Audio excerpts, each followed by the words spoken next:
Hi, and welcome to Quid Pros Quo. I'm Zach. And I'm Rin. And today we are continuing with our world building series talking about geography and maps. Okay?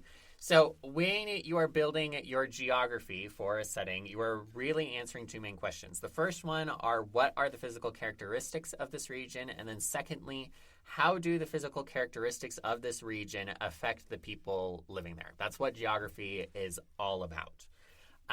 Oftentimes, geography really boils down to picking biomes. So, saying whether this is a rainforest versus a temperate forest versus a beach versus a desert. That's a big part of geography. But you also are thinking about terrain and elevation and all of those fun things that can all go into geographic world building.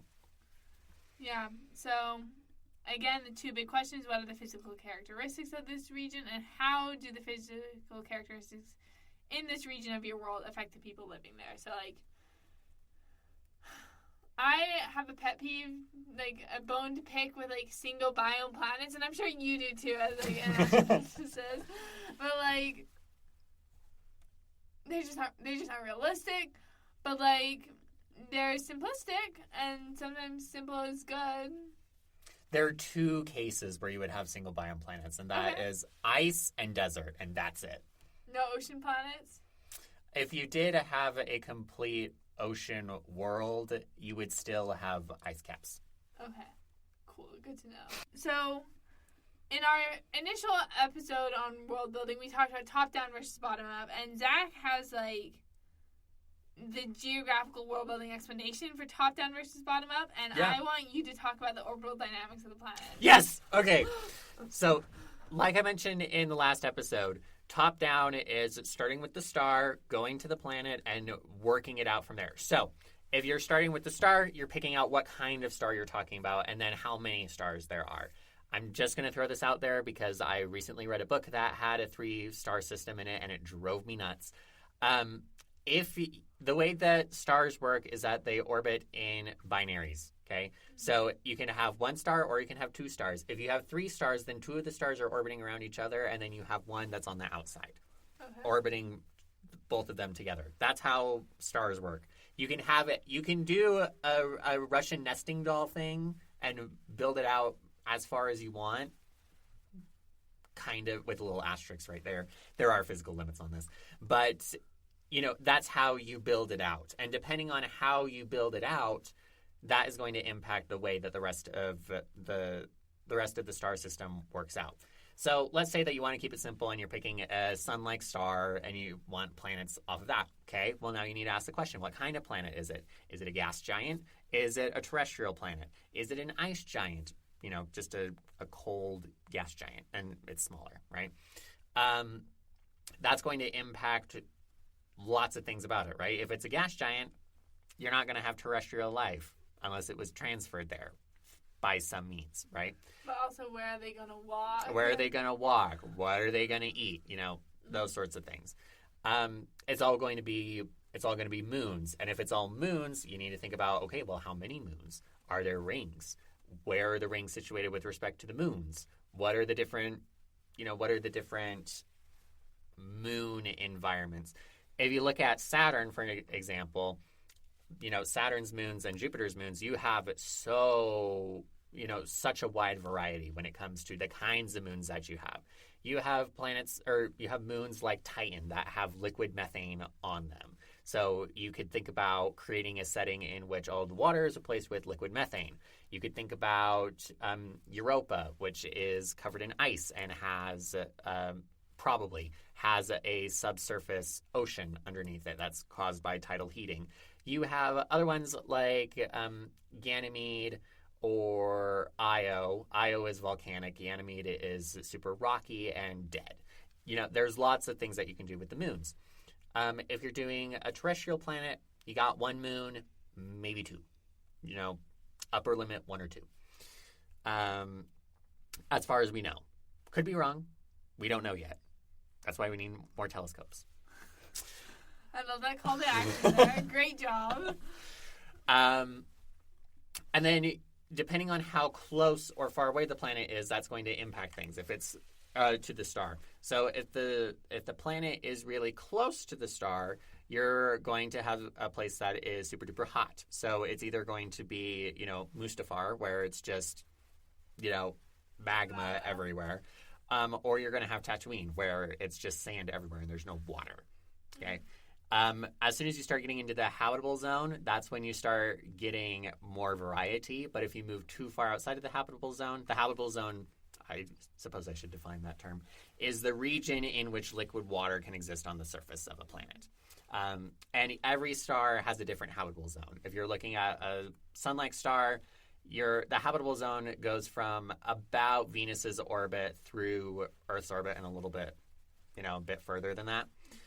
If you're talking about a red dwarf star, then it's going to be a lot closer. What that means is... A red dwarf? Yeah, red dwarf. I've never heard that term before. I've heard red giant, blue dwarf. Yeah, so a red dwarf is a very small... But hot star? No, cool star. Cool star, because red is cool. Yeah. Those are they're super long-lived.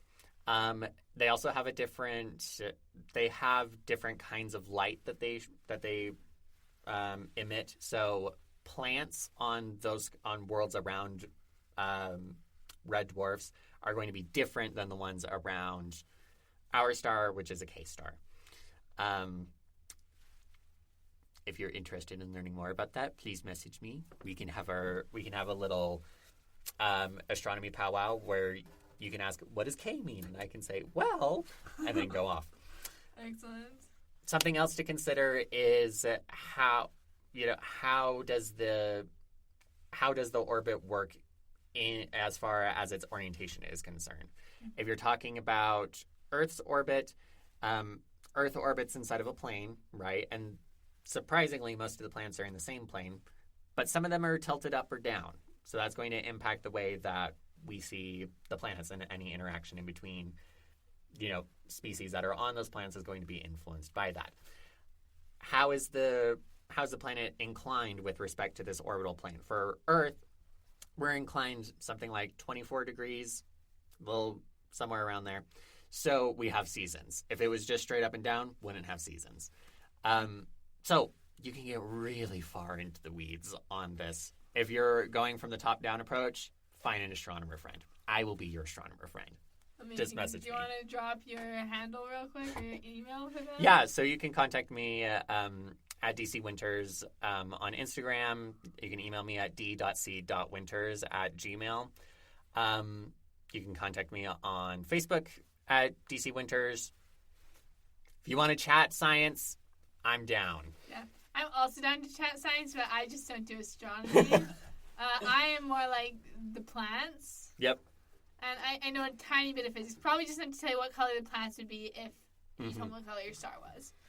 Of course, there's the bottom-up approach where you say, I want this one to be a forest, and then you build it out from there, and you just do it. That's way simpler. We're not going to get into that too much because we're already using up a lot of our time, which is totally fine. I wanted you to go off. That's super interesting. I think something that's really helpful in world building, geography, and stuff is to actually have a map. Yep. And you can draw this yourself. I like WASD20's playlist, How to Draw a Fantasy Map, on YouTube. It's been really helpful for me. We will have a link tree in our show notes, and it's also in our Instagram bio, where we will put a doc with all these links that I'm about to talk about. But if you don't want to draw by hand, if you are not artistically gifted, and you don't have to be artistically gifted to draw a map. It doesn't need to be pretty, it just needs to be functional. Yep. You can use Asgard's Fantasy Map Generator, again, link in the show notes, or Incarnate, where you build a map, whereas Asgard is AI generated. Asgard is so good. I love Asgard. Asgard's really cool. And then I will also have a link in the show notes, in the document linked in the show notes, to a TikTok that my friend from my writing group, Will, did, where he shows you how to use Incarnate, which is the map building software. And there is a free version. All these things are free. There are paid versions of some of them, but free resources are what's up. But, get a map, and even if it doesn't go into the book, even if you don't commission a really fancy map from a really cool map artist later, maps are helpful for you to know what's going on and where. Also to understand the the distances in between different things. Yes. Keep that consistent. If you're looking for, so once you have the map, that's when you start putting down your biomes. If you're looking for a primer on the science of biome placement, I would recommend Mark Rosenfelder's Planet Construction Kit. Again, there will be a link in the show notes. And the Planet Construction Kit is also good for a lot of other world building topics. But you can use the geography section of this book to go through and say, okay, if this is the planet that I have, then these are the wind currents that I have. These are the ocean currents that I have. If I take these two things combined with the elevation map, I can start putting in where my deserts are and where my forests are, all of that good stuff. If that sounds like too much work, another thing that you can do is that you can rip the topography wholesale from a region on planet Earth. Because if you are looking for a particular... It's kind of crazy. If you're looking for a particular biome combination, it probably exists somewhere on Earth. That's how amazing our planet is. So, for example, I mentioned earlier with the bottom-up approach saying, okay, I need my characters inside of a rainforest, and there needs to be a mountain range, and then there needs to be a desert. It turns out that that exists on Earth in central Mexico. So I can just rip topography from there if I want. Terry Brooks does this inside of the Chronicles of Shannara, where he takes the Western United States and uses that as his setting. You can also use a generator like Asgard to emulate a particular region of planet Earth. So Asgard has options to emulate a Mediterranean environment. Curiously enough, the exact environment that I was looking for my short story, so I was super happy about that. Or, an atoll, an archipelago. Lots of different things. There are many options. Yeah, absolutely. Let's do a test environment. This is for my Little Mermaid retelling where it's like gender bent and gay. As is everything I do gender bent and gay? Yeah, that sounds right. We're going to go back to the basics, like what are the physical characteristics of the region and how they affect the people living there, and also the 2 layers of explanation. Mm-hmm. So how does the environment affect the people living there? So I have this ocean planet. There's like islands, so they're like made from volcanic chains. There are ice caps at the poles of the planet. And obviously with an ocean planet with small islands, you don't have a ton of space for agriculture or stuff like that. So my first thing was like, what kind of food do they eat? Mm-hmm. And some of my inspirations for this, I'm very much setting this in like a tropical place. Mm-hmm. So it's like, okay, tropical crops like bananas or coconuts are probably like what's going to be like a food source. But also they can like fish for seafood, and they can like forage for like mussels and clams and oysters on the beaches. Mm-hmm. What do they wear? This was a really fun question because I was like, what did like the native Hawaiians wear before like colonization became an issue? And I did some Googling, and this is like a really good skill. Like even if you're doing fantasy, you should be able to like know how to Google things and find answers. It's just a good research skill, but it's something like Hawaiian kappa is what it's called, and I hope I'm saying that right. But it's bark cloth, and it's bark pounded until it's thin and malleable as fabric using a special like hammer. Mm-hmm. So it's like, okay, so it is a type of fiber, and it can be made into all sorts of clothing. How do they get around? They probably have more boats than other vehicles. Islands are probably small enough it's not worth it to make wheeled vehicles if they've even gotten like the invention of the wheel, because this is very much fairy tale. Like, the vibes are like Moana, or the vibes are Moana. Yeah. Well, and you mentioned, even when you start off with, well, they're going to be foraging, agriculture is going to be hard, that kind of thing. Mm-hmm. Even then, you can tell something about the kinds of cultures that will arise, because in those cases, you're not likely to get large empires, mm-hmm. right? You're more likely to get small hunter-gatherer tribes, small agricultural things. You're probably not going to hit much above Dunbar's number of around 150 people living inside of one spot. If you're not aware of Dunbar's number, look it up. Practice your research skills. Yep. And that's something that is going to impact the society, because if you're living in a group of 150 people, everybody knows everybody, and everybody knows everybody's business. Mm-hmm. Yeah. And then the next thing I thought of, and this is where I'm going to apply the 2 layers of explanation, is like tropical storms are going to be like a big thing. And I'm like, how on earth do you survive tropical storms if you're like in a boat? Because again, I was watching Moana the other day, and like the storm just like absolutely wrecks her in like the first like half of the movie when the storm comes. Right. And I was like, even if you're like on an island, that's still gonna be devastating. Mm-hmm. Like, if a natural disaster hits Hawaii, they have like the food supplies last like maybe 10 days, and then they're dead. Mm-hmm. Or dying. Probably not dead, but dying. So problem, layer 1, tropical storms. How do you weather a tropical storm? And this, I went back to research, and I found that in different areas of the Pacific Islands and in Polynesia, they will build their houses so they're scattered instead of in a line. So any damage is minimal, and that's like based in real life. So I'm like, okay, so they do it this way. They have ways to like, stabilize their boats, because ships are made to weather storms, and I don't know that much about all the ships yet. This is like a very baby stage project. Mm-hmm. But you can see through this like test environment that I have thought of some of the world building from like a geographical point of view, and then how it affects the people. And I've done research to supplement this and make sure it's realistic, because not realistic, but believable. Yes.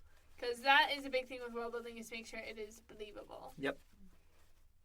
So, you can go way far into the weeds for this. We've just scratched the surface as far as geography and climates and biomes are concerned. If you're interested in talking more about all of that, reach out to us. You can find us at Quid Pros Quo on Instagram. You can email us at quidprosquo@gmail.com. And we'd love to hear from you. Thank you so much for joining us today on Quid Pros Quo. Quid Pros Quo is hosted by DC Winters and CK Jensen. If you like this episode, be sure to leave us a rating. And if you'd like to contact us, you can email us at quidprosquo@gmail.com. For more episodes, check us out on Spotify, Apple Podcasts, or wherever else you get your podcasts.